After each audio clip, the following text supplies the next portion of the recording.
In this particular recording, we're going to talk about how to move people through the hiring process.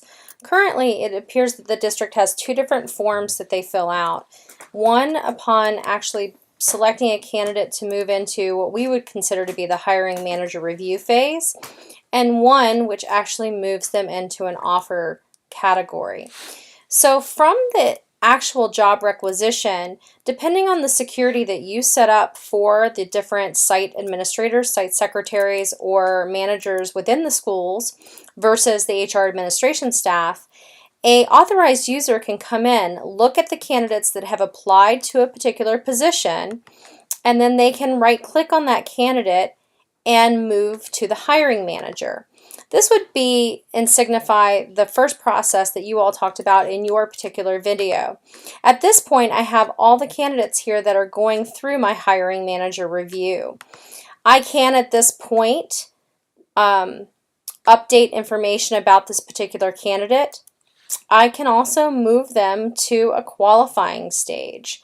So once I move a candidate to a qualifying stage, I'll have different options available here. So you can see at this point I can move them to a screening. I could dispose of the candidate at this point if they are not eligible or qualified for my particular position. If I look at candidates that are currently in the qualification area, you can also see that now I can schedule an interview.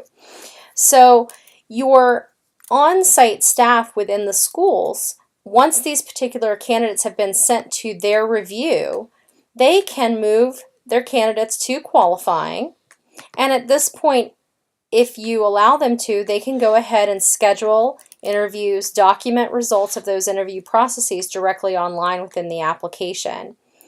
Once they're comfortable with the candidate and have selected the candidate that they would like to move forward, they can move to offer, and that will actually move this particular candidate further in the process where the HR staff can now review the candidate information, validate that they are still available for the particular position and qualified for the position, and they can actually move this particular candidate forward to define the offer for that candidate.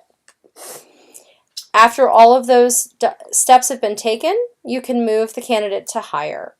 It is up to your organization to determine which of these steps you want to use as part of your hiring process.